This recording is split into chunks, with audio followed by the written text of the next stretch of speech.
Init talaga. Okay, let's pray first before we start our lesson.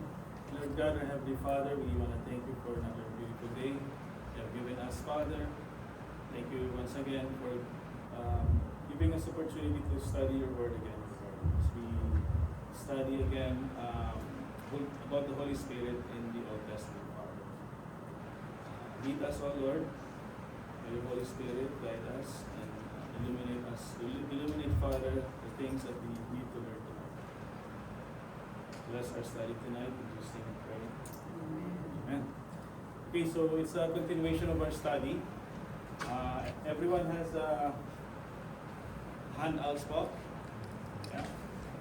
So last Sunday we covered three things. First, that the Holy Spirit is not a force, it is a person. It's one of the three persons, or the third person of the Trinity, of the Triune God.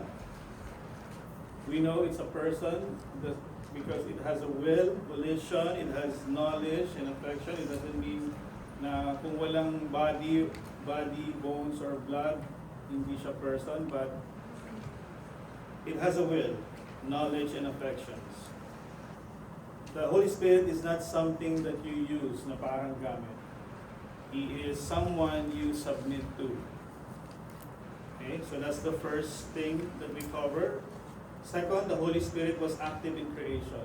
Even from Genesis, naging active ang Holy Spirit. He hovered over the waters.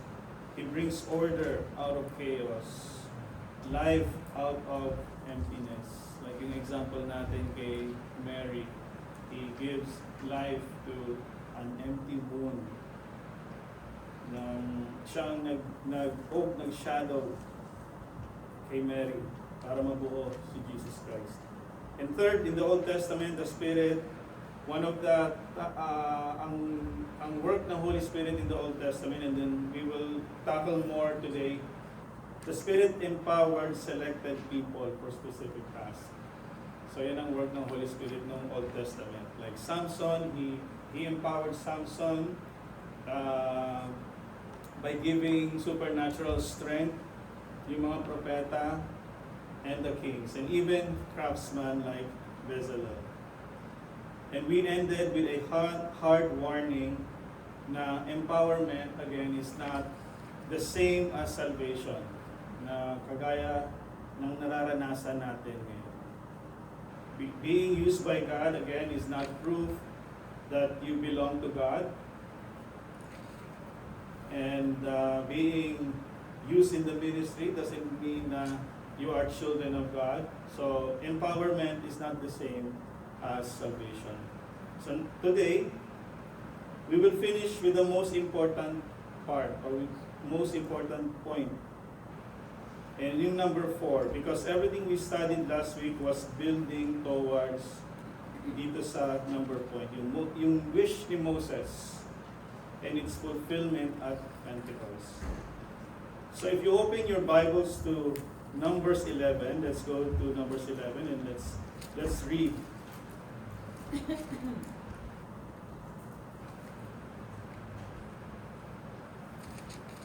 Sino po una nakakita? Can you pakibasa nga po?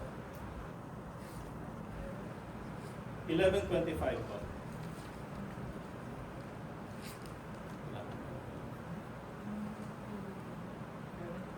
Yeah, Numbers 11 verse 25. Then the Lord came down in the cloud and spoke on him, and took some of the Spirit that was on him, and put it on the 70 elders. And as soon as the Spirit rested on them, they prophesied, but they did not continue doing it. And verse 29 nga po ate. 29. But Moses said to him, Are you jealous for my sake? Would that all the Lord's people were prophets, that the Lord would put His Spirit on them. So, ang pinaka-context po niyan mga kapatid is Moses was leading a massive nation in the wilderness, right? And yung burden na yun was too heavy for him. Too heavy for one man to lead a massive nation. So God told Moses to gather 70 elders to help him. Okay? So sabi ni 11:25, the Lord came down, took of the Spirit that was upon Moses and placed him upon the 70 elders, and they prophesied. So the Holy Spirit empowered these men, these elders. Ibig sabihin lang, God was sharing the burden of leadership here.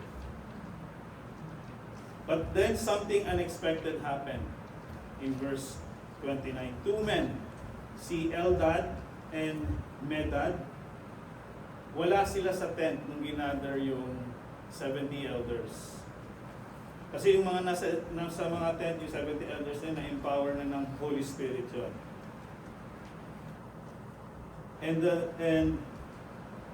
And yet they were still prophesying in the camp. So Joshua was disturbed by that and wanted Moses to stop them.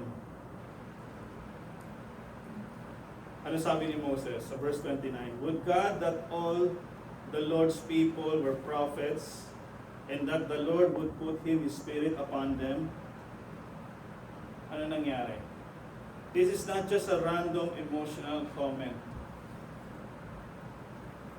Ang gusto kasi ni Moses ay mabigyan ng ma-empower yung lahat ng Holy Spirit. Moses is expressing a desire that goes beyond his own generation. He is basically saying, I wish all God's people had the Spirit upon them. Not just a few selected leaders. But in Moses' day, that had not happened. Hindi po nangyari yan, mga kapatid. Bakit? Yun ang tanong eh. Bakit hindi nangyari na hindi lahat ng tao noon na in-empower ng Holy Spirit, even if they believe God? Why it would not happen yet? Because the full New Testament, hindi pa nangyayari yung New Testament. The full New Testament outpouring of the Spirit required, ano nire-required? The completed work of Christ. Why it would not happen yet? Because in the Old Testament, ang work lang sa Old Testament is empowerment of selective people. The Spirit was given selectively. But the permanent indwelling of all the believers is in the New Testament until now. Of all believers, and awaited something greater. Look at John 7:39. Jesus says in John 7:39 that the Spirit was not given in this fuller sense because Jesus was not yet glorified. Wala pa ang Panginoong Jesucristo. Wala pa yung New Covenant. That's why ang work ng Holy Spirit is just empowerment of selected leaders, prophets, kings. That means the full outpouring of the Holy Spirit, kailangan mamatay muna ang Panginoong Jesucristo for sin. Christ had to rise from the dead. Christ had to ascend and be glorified. Only after the work of redemption, makukomplete yung Spirit be poured out on all believers. Ang maganda rito, mga kapatid, Moses saw the need. Nakita niya yung need na kailangan ng lahat ng tao ng Holy Spirit that time. But wala siya magagawa, hindi pa dapat.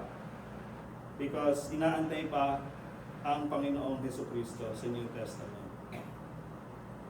That time was not yet right. And yung fulfillment, ito na. The fulfillment is in the Pentecost. So then we come to Acts 2. After Christ's ascension, on the day of Pentecost, the Spirit is poured out. Acts 2:4 says, and they were all filled with the Holy Ghost. Nakakasunod mo mga kapatid. Any questions so far? So, ito yung Holy Spirit in the Old Testament. Compared sa Holy Spirit in the New Testament, that every believer is permanently na indwelling of the Holy Spirit. But sa Old Testament, it's just selected people, men na empowerment lang, hindi siya indwelling permanently. Kagaya nga nung last time na pinag-aralan natin na kagaya ni sino ba tong isang prophet na in-empower ng Holy Spirit? Si Saul. The Spirit comes upon Saul. But later in 1 Samuel 16 and 14, the Spirit departs from him. Si Balaam, na-empower din siya ng Holy Spirit because he prophesies. Yet Balaam is later exposed as corrupt and wicked. So the lesson there is na ina-apply natin today is being used by God is not proof that you belong to God. And empowerment of the Holy Spirit is not the same as salvation like today. Diba? A person may have visible gifts or magaling magturo, public usefulness, outward influence, but still spiritually dead. So that's the work of the Holy Spirit before in the Old Testament. If the Old Testament pattern was selective and temporary, was that God's final plan? Ito ang tanong naman. Was Moses satisfied with that? No.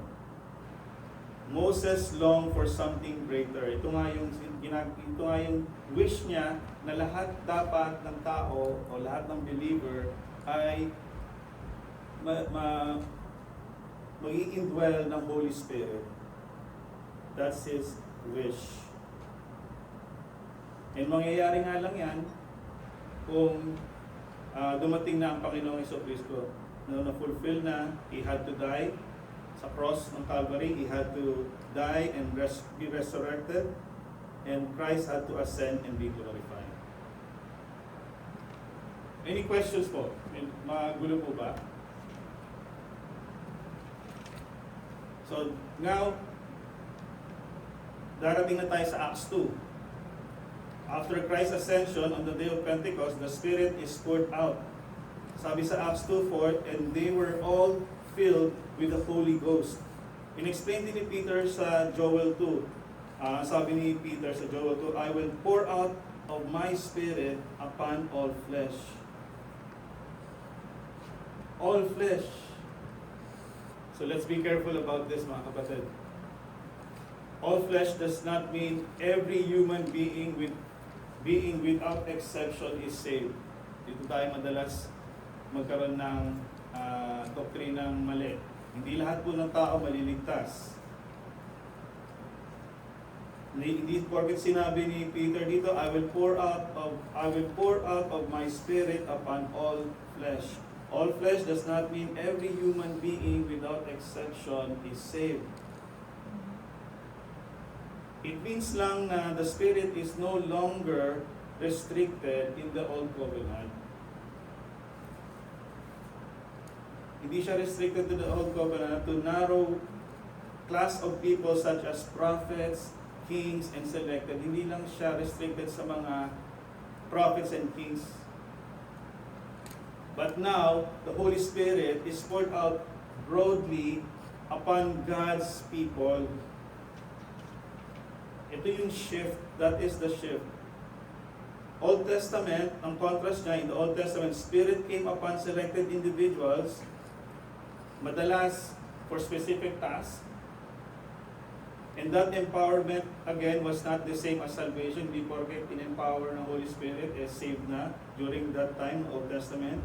And from Pentecost onwards, sa onwards hanggang ngayon, every true believer receives the Holy Spirit.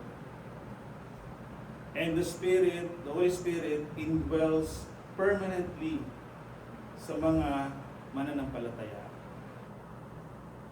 And this is tied to salvation itself.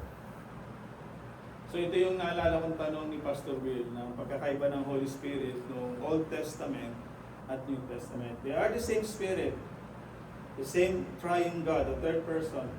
But yung work lang nila ang pagkakaiba. The Spirit ng Old Testament, again, empowered selected individual, often for specific tasks. And New Testament, until today, every true believer receives the Holy Spirit. That is why Romans 8:9 is so important, mga kapatid. Gusto niyo yung Romans 8:9. Sabi doon, now if any man have not the Spirit of Christ, he is none of his. Meaning, no Holy Spirit, no salvation. If you belong to Christ, you have the Holy Spirit. And 1 Corinthians 6:19 says, your body is the temple of the Holy Spirit. So pagkakaiba niya sa Old Testament again, yung pattern, the New Testament believer does not wait for the Spirit to come as a special privilege for a few. But today, from Pentecostal until today, the Spirit is given to every true Christian. Ito yung sinasabi niya sa John 14:16, that the Spirit will abide with believers forever. So hindi po umaalis ang banal na Espiritu sa isang believer na tunay na nanampalataya. Maaring ginigrip mo lang ang Holy Spirit o kinuquench mo ang Holy Spirit. Quenching meaning hindi, kumbaga parang hindi nasisindihan. But he never leaves a true believer's heart. That is the new covenant reality. If you have the Holy Spirit in you, hindi po siya aalis. He indwell permanently in your heart. So that's the big picture, mga kapatid. That's the difference between the Holy Spirit in the Old Testament and the Holy Spirit in the New Testament. Na si Moses, he saw it from a distance. He knew it. Ito kanyang longing. Kasi napansin niya na only selected people na ina-empower ng Holy Spirit. Bakit hindi lahat ng tao? And Joel prophesied it, the disciples experienced it, and now us believers live in it. That's what Moses longed for. Na every Christian now has. So paano natin i-apply ito? What's the application ito sa ating buhay? If Moses longed for what you have now, if you are truly in Christ, what Moses could only wish for, you now possess, right? So the question is not, when will the Holy Spirit come to me? Or, how do I get more of the Holy Spirit? Why don't I feel the Holy Spirit? But the real question is, mga kapatid, is are you living like someone who has the Holy Spirit? Ikaw ba'y namumuhay na nananahan sa iyo ang banal na Espiritu? Hindi po ang tanong kung kailan pupunta ang Holy Spirit sa atin. We cannot summon the Holy Spirit. But the true question is, are you living like someone who has the Holy Spirit in you? Because if we are truly saved, He's already in you. Amen? You are not, again, lacking the Spirit. The problem is not His absence in your life. The problem is your resistance. You're quenching the Spirit, you're grieving the Spirit, you ignore His word, you resist His correction, His rebuke, you neglect your prayer, you tolerate compromise, and then you wonder why your Christian life feels empty. Right? Bakit walang pagbabago sa ating Christian life? Why our Christian life is powerless? So, simply put, mga kapatid, stop waiting for the Spirit to arrive. If the Holy Spirit is really in you, it will manifest. Diba? The fruit of the Holy Spirit, remember sa Galatians, dapat magmamanifest yun sa ating mga buhay.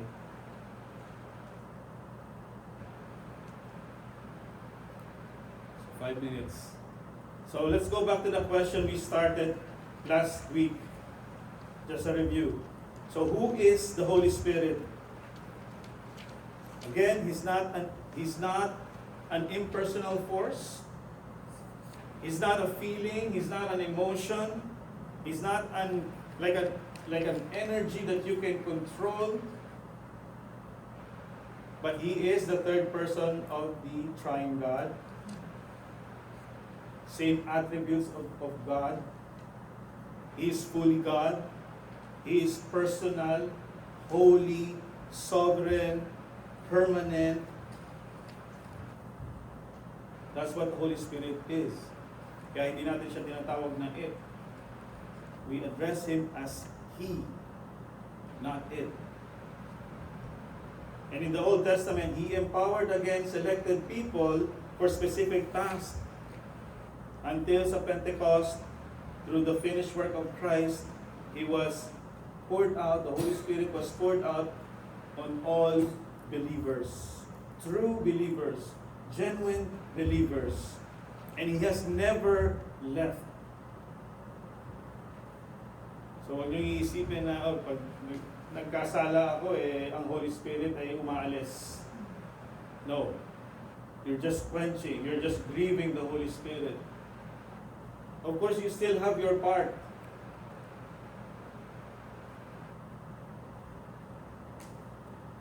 So the final question is not theological, mga kapatid. It's personal between you and the Holy Spirit. Do you submit to Him? Do you obey Him? Do you grieve Him? Are you walking in holiness by His power? Again, if you treat the Holy Spirit as parang isang bagay, as a what, you will try to use Him, you will try to manipulate Him. But if you know Him as who, as His character, the God of the third person of the Triune God,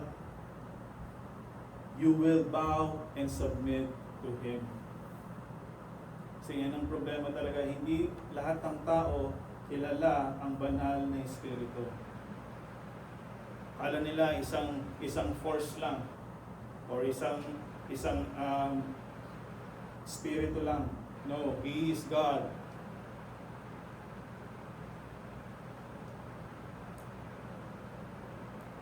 So, may mga questions. Siguro may time pa tayo sagutin yung ibang questions dyan. Ano ba yung mga questions dyan? Bago tayo mag 2 minutes. Any questions so far, mga kapatid? So number 1, anong sagot? Wala akong copy. Creation. Creation, di ba? Number 2. Yeah, dunamis is power. And number 3? Cause, yes. So yung discussion question, let's just pick one there. What is the difference between empowerment and salvation?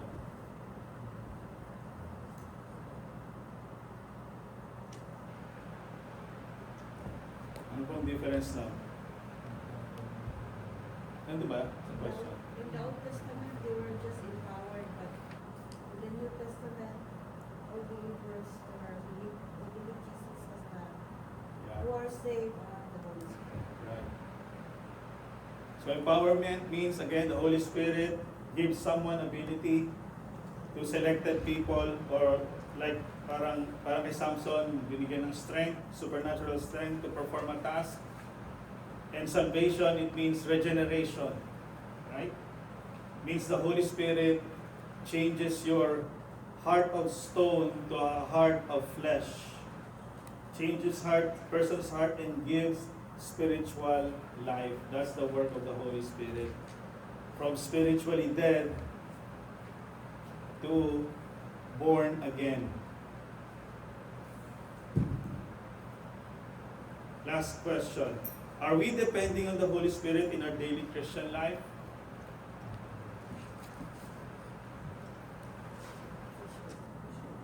Yeah?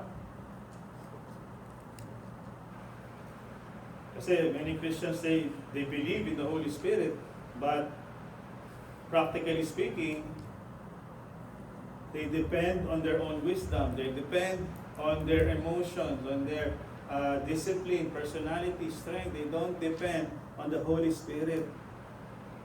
Kasi true dependence of the Holy Spirit means praying for help to the Holy Spirit, obeying His Word, reading His Word, fighting against sin,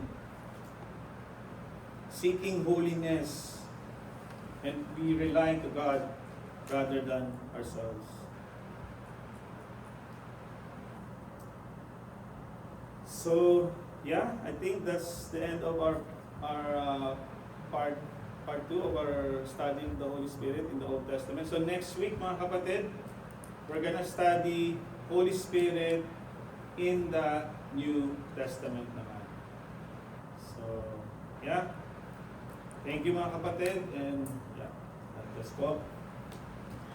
So, kung meron po kayong tanong lang, message nyo lang po. Yeah. Thank you po.